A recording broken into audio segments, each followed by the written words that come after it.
मेरा जन्म मद्रास राज्य के रामेश्वरम कस्बे के एक मिडिल क्लास फैमिली में हुआ था। मेरे पिता जैनुलाब्दीन को कोई बहुत अच्छी औपचारिक शिक्षा नहीं थी और ना ही वो एक धनी व्यक्ति थे। इसके बावजूद वे बुद्धिमान थे और उनमें एक सच्ची वाली फीलिंग मुझको दिखती। मेरी माँ अशी अम्मा उनकी आदर्श वाइफ थी। मुझे याद नहीं कि वे रोजाना कितने लोगों को खाना खिलाती थी, लेकिन हाँ, मैं ये पक्के तौर पर कह सकता हूँ कि हमारा जो फैमिली थी उसमें नॉर्मल फैमिली से ज़्यादा लोग थे। उसमें कई ज़्यादा लोग हमारे यहाँ भोजन करते थे। मेरे पिता माता को हमारे समाज में एक आदर्श हस्बैंड वाइफ के रूप में देखा जाता था। मेरी माँ के खानदान का बड़ा सम्मान था और उनके वंश को अंग्रेजों ने बहादुर की पदवी भी दी थी। मैं कई बच्चों में से एक लंबे चौड़े व सुंदर माता पिता का एक छोटे कद का साधारण सा दिखने वाला लड़का था। हम लोग अपने पुश्तैनी घर में रहते थे।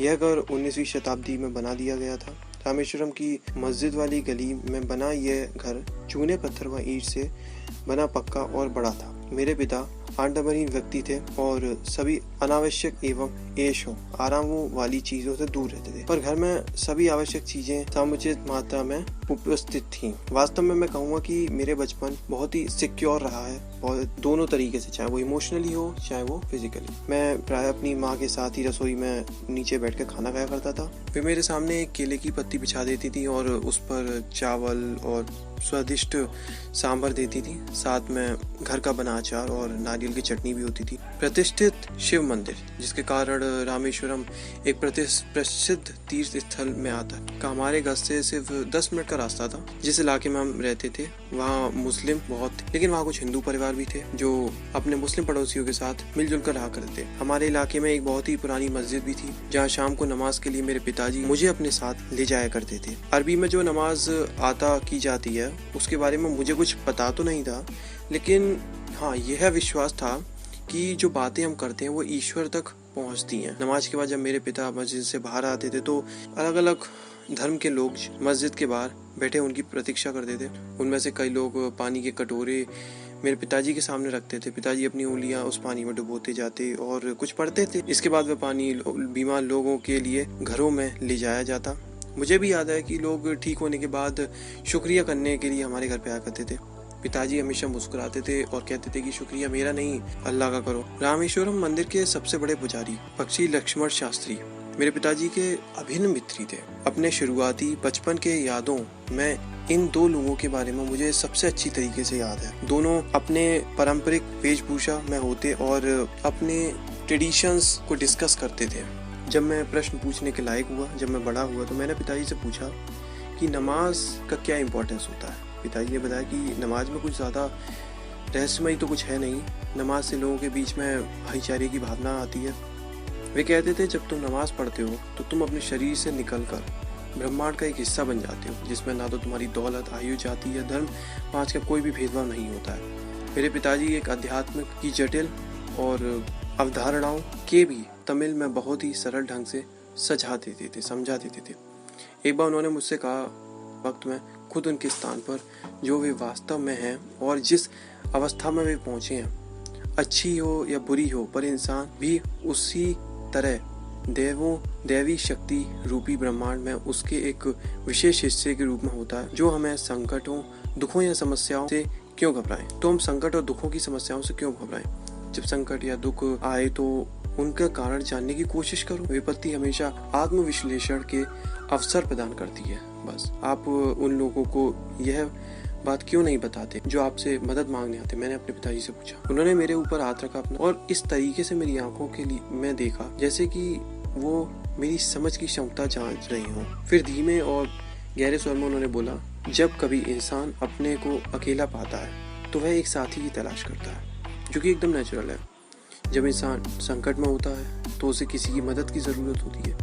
जब वह अपने को किसी सिचुएशन में, एक ऐसी सिचुएशन जिसको वो फेस नहीं करता, उसमें अगर वो अपने आप को पाता है तो उसे चाहिए होता है एक ऐसा साथी जो उसे बाहर निकाले और उसको वो रास्ता दिखाए, सही और गलत का। बार बार तड़पाने वाली हर वो तीर इच्छा एक प्यास की तरह होती है, मगर हर प्यास को बुझाने वाला कोई ना कोई मिल ही जाता है। जो लोग अपने संकट की घड़ियों में मेरे पास आते थे, मैं उनके लिए अपने प्रार्थनाओं के जरिए ईश्वर शक्तियों से संबंध स्थापित करने का माध्यम बन जाता हूँ। हालांकि हर जगह हर बार हर सही नहीं होता है और ना ऐसा होना भी चाहिए।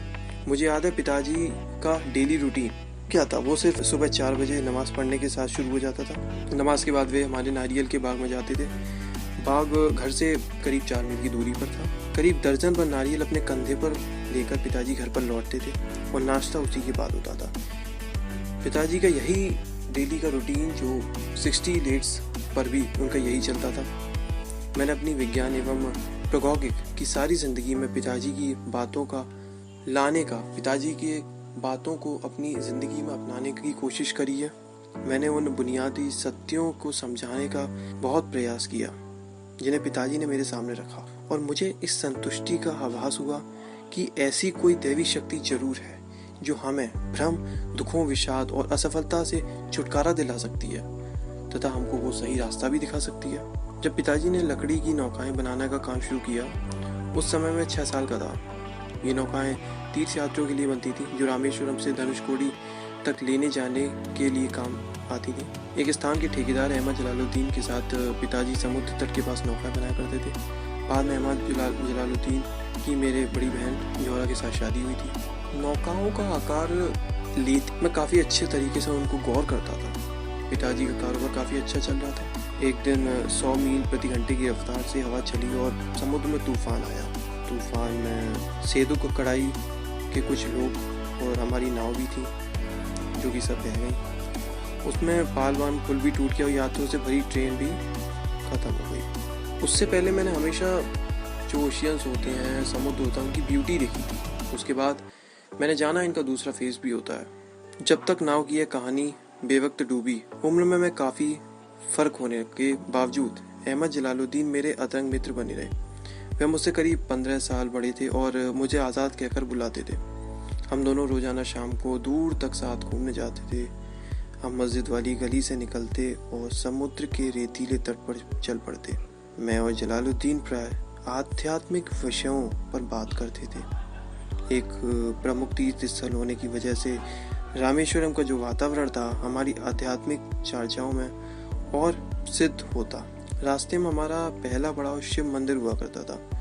इस मंदिर की हम उतनी ही श्रद्धा से परिक्रमा करते जितनी श्रद्धा से देश के किसी हिस्से में आया कोई भी तीर्थ यात्रा करेगा। और इस परिक्रमा के बाद हम अपने शरीर को बहुत ही पावरफुल महसूस करते थे। जलालुद्दीन ईश्वर के बारे में ऐसे बातें करता था जैसे ईश्वर के साथ उसकी खामखाजी भागीदारी हो। वह ईश्वर के समक्ष अपने सारे संदेह इस प्रकार से रखता था जैसे वह उनको पूरी तरीके से समझता है। मैं जलालुद्दीन की ओर ऐसे देखा करता था और फिर मैं देखा करता था मंदिर के चारों ओर घूमते हुए श्रद्धालु, तीर्थयात्रियों की उस भीड़ को जो समुद्र में डुबकियां लगा रही होती और फिर पूरी धार्मिक रीतियों से पूजा पाठ करती तथा उसकी अज्ञात के प्रति अपने आदर भाव से प्रार्थना करती, जिसे हम निराकार सर्वशक्तिमान मानते हैं। मुझे इसमें कभी संदेह तो नहीं रहा है कि मंदिर में की गई प्रार्थना जहाँ जिस तरह पहुँचती है ठीक उसी तरह हमारी मस्जिद में पढ़ी हुई नमाज भी पहुँचती है। मुझे आश्चर्य सिर्फ तब होता था जब जलालुद्दीन ईश्वर से विशेष तरह से जुड़ाव कायम कर लेने की बात करता। पारिवारिक परिस्थिति के कारण जलालुद्दीन की स्कूली शिक्षा तो कोई ज़्यादा नहीं हो पाई। यही एक कारण था जिसकी वजह से जलालुद्दीन मुझे पढ़ाई के लिए हमेशा प्रेरित करता था, उत्साहित करता था और मेरी सफलताओं से प्रसन्न होता था। पढ़ाई से दूर रह जाने की हल्की सी भी पीड़ा की झलक मुझे जलालुद्दीन में कभी देखने को नहीं मिली। जिंदगी में उन्हें जो कुछ भी मिला है वह उनके प्रति हमेशा कृतज्ञ रही है। साथ ही साथ में मैं चाहता हूँ मैं ये भी बोल दूँ कि पूरे इलाके में सिर्फ जलालुद्दीन ही थे जो अंग्रेजी में लिख सकते थे। मेरे परिचितों या फिर मेरे चाहे मेरे परिवार हो या आस पड़ोसी हो, जलालुद्दीन के बारे में शिक्षा का स्तर किसी का भी नहीं था और ना ही किसी को उनके बराबर बाहरी दुनिया के बारे में पता भी था। जलालुद्दीन मुझे हमेशा शिक्षित व्यक्तियों, साइंटिस्ट की खोजों, बाकी चिकित्सा विज्ञान, मेडिकल साइंस के बारे में मुझको हमेशा ये सब मुझे बताया करते थे। वही थे जिन्होंने मुझे हमेशा कहा कि एक दायरे में मत फंसो, अपनी लिमिट्स को ब्रेक करो। मैं जब छोटा था तो पुस्तकें दुर्लभ वस्तुओं की तरह हुआ करती थी। हमारे यहाँ स्थानीय स्तर पर एक पूर्व क्रांतिकारी या कहिए उग्र राष्ट्रवादी STR मानकीयम की एक लाइब्रेरी थी। उन्होंने मुझे हमेशा पढ़ने के लिए प्रोत्साहित किया। मैं अक्सर उनके घर से पढ़ने के लिए किताबें ले आया करता था। दूसरे जिस व्यक्ति ने मेरे बाल जीवन पर गहरा असर डाला था वह मेरे चचेरे भाई थे शमशुद्दीन।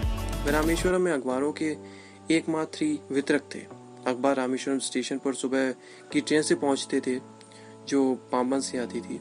इस अखबार एजेंसी के अकेले शमशुद्दीन ही चलाते थे। रामेश्वरम में अखबारों की टोटल 1000 डेली बिक्री होती थी। इन अखबारों में स्वतंत्रता आंदोलन से बाजार के भाव, प्रमुखता, हर चीज के बारे में होता था। महानगरी दृष्टिकोण रखने वाले कुछ थोड़े से पाठक हिटलर, कोई महात्मा गांधी, जिन्ना के बारे में चर्चा होती रहती थी। उस समय दिनमणि अखबार की मांग सबसे ज्यादा होती थी क्योंकि अखबार में कुछ छुपा भी होता था। वह मेरी समझ से तो परे होता था, इसलिए शमशुद्दीन द्वारा ग्राहकों को अखबार बंटने से पहले जो भी मैं कुछ देख पाता वो मैं देख लेता था। अखबारों में छपी हुई तस्वीरें, ये सब मुझे बहुत ही ज़्यादा अखबार को पढ़ने की तरफ प्रमोट करती थी। सन 1939 में जब द्वितीय विश्व युद्ध छिड़ा तब मैं शायद 8 साल का था। तभी बाजार में इमली के बीजों की अचानक तेज मांग उठी, जिसका कारण मुझे कभी समझ में भी नहीं आया। मैं इन बीजों को इकट्ठा करता और मस्जिद वाली गली में एक परचून की दुकान पर बेच देता था। इससे मुझे एक आना रोज मिल जाता था। विश्व युद्ध की खबरें जलालुद्दीन मुझे बताते रहता था, जिन्हें बाद में मैं दिनमण अखबार के शीर्षकों में ढूंढने की कोशिश करता था। विश्व युद्ध का हमारे यहाँ जरा भी असर नहीं था, लेकिन जल्दी ही भारत पर भी मित्र देशों की सेनाएं भी शामिल होने का दबाव डाला गया और देश में एक तरह का आपातकालीन घोषित कर दिया गया। उसका पहला नतीजा इस रूप में सामने आया कि रामेश्वरम स्टेशन पर जो पहले स्टेशन पर ट्रेन रुका करती थी उसका रुकना बंद हो गया। अब ऐसी स्थिति में अखबार के जो बंडल रामेश्वरम में आते थे और धनुषकोडी के बीच रामेश्वरम रोड पर चलती ट्रेन से गिरा दिए जाते थे। तब शमशुद्दीन का ऐसे मददगार की तलाश हुई जो अखबारों के बंडल झेलने और गिरे हुए बंडल को उठाने में उनका हाथ बटा सके। अब ये तो स्वाभाविक था कि मैं ही मददगार बना। इस तरह शमशुद्दीन से मुझे अपने जिंदगी की पहली तनख्वाह मिली। आधी शताब्दी गुजर जाने के बाद आज भी मैं अपने द्वारा कमाई पहली तनख्वाह पर गर्व करता हूँ। हर बच्चा एक विशेष आर्थिक, सामाजिक और भावनात्मक परिवेश में कुछ वंशगत गुणों के साथ जन्म लेता है, फिर संस्कार की तरह वो अपने आप को ढलाने की कोशिश करता है। माँ से ईश्वर में विश्वास और करुणा का भाव, यही गुण मेरे तीनों भाई बहनों के भी विरासत में मिले। लेकिन मैंने जलालुद्दीन और शमशुद्दीन के साथ अपना जो समय गुजारा उसका मेरे बचपन में एक अलग ही योगदान रहा और इसके रहते मेरे जीवन में जो भी सारे बदलाव हुए ये सब उन्हीं की वजह से। स्कूली शिक्षा नहीं होने के बाद भी जलालुद्दीन और शमशुद्दीन इतनी सहज बुद्धि के थे और मेरे अर्थहीन संदेशों का यूं झट से जवाब देते थे कि बचपन में बिना किसी हिचकिचाहट के अपनी सूझनात्मक को उनके बीच रख सकता था। बचपन में मेरे 3 पक्के दोस्त भी थे, रामचंद्र शास्त्री, अरविंदन और शिव प्रकाशन। ये तीनों ही एक ब्राह्मण परिवारों से थे। रामानंद शास्त्री तो रामेश्वरम मंदिर के सबसे बड़े पुजारी पक्षी लक्ष्मण शास्त्री का बेटा था। अलग अलग धर्म, पालन पोषण, पढ़ाई लिखाई को लेकर हम में से किसी भी बच्चे ने कभी भी आपस में कोई भेदभाव महसूस ही नहीं किया। आगे चलकर रामानंद शास्त्री तो अपने पिता के स्थान पर रामेश्वरम मंदिर का पुजारी बनने वाला था। अरविंदन ने भी तीर्थ यात्रियों को घुमाने के लिए चलने वाले टेम्पू और उनका कारोबारी संभाल लिया था। और जो मेरा दोस्त शिव प्रकाशन था वो दक्षिण रेलवे में खाने पीने का ठेकेदार हो गया था। प्रतिवर्ष होने वाला श्री सीताराम विवाह समारोह के दौरान हमारी जो फैमिली थी विवाह स्थल तक भगवान श्री राम की मूर्तियां ले जाने के लिए विशेष प्रकार की नावों का बंदोबस्त किया करती थी। यह जो विवाह स्थल था वो तालाब के बीचों बीच स्थित था और इसे राम तीर्थ हम लोग कहते थे। यह हमारे घर के पास ही था और माँ और दादी घर के बच्चों सोते समय रामायण के किस्से और पैगंबर मोहम्मद से जुड़ी हुई घटनाएं सुनाती थी। जब मैं रामेश्वरम के प्राइमरी स्कूल में 5वीं कक्षा में आया तब एक दिन नई शिक्षक हमारी कक्षा में आए। मैं टोपी पहना करता था जिसकी वजह से मेरे मुसलमान होने का सबको आराम से पता चल ही जाएगा। कक्षा में मैं हमेशा आगे की पंक्ति में जनेऊ पहने रामानंद शास्त्री के साथ बैठा करता था। नए शिक्षक को एक हिंदू लड़के का मुसलमान लड़के के साथ बैठना अच्छा नहीं लगा। उन्होंने मुझे उठाकर पीछे वाली सीट पर भेज दिया। मुझे बहुत बुरा लगा। रामानंद शास्त्री को भी यह बहुत खला। स्कूल की छुट्टी होने पर हम घर पर गए और सारी घटना को अपने घर वालों को बताया। यह सुनकर लक्ष्मण शास्त्री ने उस शिक्षक को बुलाया और कहा कि उसे निर्दोष बच्चों के दिमाग में इस तरह का सामाजिक असमानता और सांप्रदायिकता का विष नहीं घोलना चाहिए। हम सब भी उस वक्त वहां मौजूद थे। लक्ष्मण शास्त्री ने उस शिक्षक को साफ साफ कह दिया कि या तो वो हम लोगों से क्षमा मांगे या फिर स्कूल छोड़कर यहाँ से चली जाए। उस शिक्षक ने अपने किए व्यवहार पर न सिर्फ दुख व्यक्त किया बल्कि लक्ष्मण शास्त्री से कड़े रुख एवं धर्मनिरपेक्षता में उनके विश्वास से उस नौजवान शिक्षक में अत्यधिक बदलाव भी आया था। पूरे रामेश्वरम में विभिन्न जातियों का छोटा सा समाज था, वह कई स्तरों में था। इस मेरे विज्ञान के शिक्षक शिव सुब्रमण्यम अय्यर कट्टर संतानी ब्राह्मण थे और उनकी पत्नी घोर पंडित थी, लेकिन वो कुछ कास्ट बेस्ड के खिलाफ भी रहते थे। उन्होंने सामाजिक की जो बेड़ियां थी या फिर सामाजिक बैरियर थे उनको तोड़ने के लिए अपनी तरफ से पूरी कोशिश लगाई ताकि विभिन्न वर्गों के लोगों आपस में एक दूसरे के साथ मिल सकें और जातीय असमानता खत्म हो। वे मेरे साथ काफी समय बिताते थे और कहा करते थे, कलाम मैं तुम्हें ऐसा बनाना चाहता हूँ जो कि तुम बड़े शहरों के बीच में जाओ, बड़े शहर में उच्च शिक्षित व्यक्ति के रूप में पहचाने जान लो। एक दिन उन्होंने मुझे अपने घर पर बुलाया। उनकी पत्नी इस बात से बहुत ही परेशान एवं डरी कि एक पवित्र घर में और एक पंडित की रसोई में एक मुसलमान युवक को भोजन पर आमंत्रित किया। उन्होंने अपनी रसोई के भीतर मुझे खाना खिलाने से साफ इनकार कर दिया। शिव सुब्रमण्यम अय्यर अपनी पत्नी के इस रुख से जरा भी विचलित नहीं हुए और न ही उन्हें क्रोध आया, बल्कि उन्होंने खुद अपने हाथ से मुझे परोसा खाना और फिर बाहर आकर मेरे पास ही अपना खाना लेकर बैठ गए। उनकी पत्नी ऐसा वो रसोई के पिछले दरवाजे से देख रही थी और मुझे आश्चर्य हो रहा था कि क्या वे मेरे चावल खाने की तरीके, पानी पीने का ढंग और खाना खा चुकने के बाद उस स्थान को साफ करने के तरीके में कोई फर्क देख नहीं थी। जब मैं उनके घर से खाना खाने के बाद लौटने लगा तो अय्यर महोदय ने मुझसे कहा कि अगले हफ्ते फिर मिलते हैं। मेरी हिचकिचाहट को देखते हुए उन्होंने कहा, परेशान होने की जरूरत नहीं है। अगर एक बार तुमने सोच ही लिया है कि तुमको ये सब बदलना है तो फिर ऐसी समस्याएं या फिर ऐसी सिचुएशंस तो जिंदगी में आएंगी। अगले हफ्ते जब मैं शिव सुब्रमण्यम अय्यर के संग भोजन करने के लिए गया तो उनकी पत्नी ने ही मुझे रसोई में ले गई और खुद अपने हाथों से खाना परोसा। मैंने अपने पिताजी से रामेश्वरम छोड़कर जिला मुख्यालय रामानंदपुरम में जाकर पढ़ाई करने की अनुमति मांगी। उन्होंने सोचते हुए कहा कि अब्बुल, तुम्हें आगे बढ़ने के लिए जाना होगा, तुम्हें अपनी लालसाएं पूरी करने की ओर आगे बढ़ने के लिए उस जगह चले जाना चाहिए जहाँ तुम्हारी जरूरतें पूरी हो सकती हैं। हमारा प्यार तुम्हें कभी भी रोकेगा नहीं और ना ही हमारी जरूरतें तुम्हें रोकेंगी। मेरी रोती हुई माँ को उन्होंने खलील जिब्रान का एक बहुत फेमस क्वेट है वो सुनाया कि तुम्हारे बच्चे तुम्हारे नहीं हैं, वो तो खुद के लिए जीवन की लाशाएं के बेटी बेटियां हैं। वो तुम्हारे जरिए आते हैं लेकिन तुमसे नहीं आते। तुम उन्हें अपना प्यार दे सकती हो लेकिन तुम अपने उनको थॉट्स नहीं दे सकती। उनके खुद के अपने विचार होते हैं। पिताजी हम 4 भाइयों के साथ मस्जिद ले गए और पवित्र कुरान से अल फतिहा पढ़ाकर प्रार्थना की। फिर पिताजी मुझे रामेश्वर स्टेशन पर छोड़ आए और कहा, इस जगह तुम्हारा शरीर तो रह सकता है लेकिन तुम्हारा मन नहीं। तुम्हारे मन को तो कल के उस घर में रहने जाना है जहाँ हम में से कोई भी रामेश्वरम से वहाँ नहीं जा सकता और ना ही सपने में देख सकता है। मेरे बच्चे, ईश्वर तुम्हें हमेशा खुश रखेगा। शमशुद्दीन और अहमद जलालुद्दीन मुझे रामानंदपुरम के शॉर्ट्स हाई स्कूल में एडमिशन कराया और वहाँ रहने का बंदोबस्त किया। किसी भी तरह मुझे ये अच्छा नहीं लग रहा था। रामानंदपुरम कस्बा एक समृद्ध होते हुए भी बनावटीपन सा फील होता था। इसकी आबादी करीब 50,000 थी, लेकिन रामेश्वरम जैसी सुनसकती और सद्भाव नहीं था। मुझे घर की बड़ी याद आती थी और मैं रामेश्वरम जाने का हर मौके को तलाश करता था। रामानंदपुरम में पढ़ाई के अच्छे अवसर के बाद भी मैं अपनी माँ के बनाई वो एक मिठाई बोली कभी भूल भी नहीं सका। घर की बहुत याद आने के बावजूद मैं नए माहौल में रहकर पिताजी के सपने को साकार बनाने की कोशिश करता था, क्योंकि मैं जानता था कि मेरी सफलता से पिताजी की बहुत ज़्यादा उम्मीदें जुड़ी हुई हैं। पिताजी मुझे कलेक्टर के रूप में देखना चाहते थे और मुझे लगता था कि पिताजी के सपने को साकार करना ही एक मेरा अहम फर्ज हो सकता है। हालांकि परिवार, सुरक्षा और रामेश्वरम की सारी सुख सुविधाएं मुझसे छूट गई थी। जलालुद्दीन मुझसे हमेशा सकारात्मक और पॉजिटिव थिंकिंग की बात करता रहता था और जब मुझे घर की याद आती थी तो मैं जब भी उदास होता था तो मैं उसकी कही हुई बातों को समझता था और सोचता था।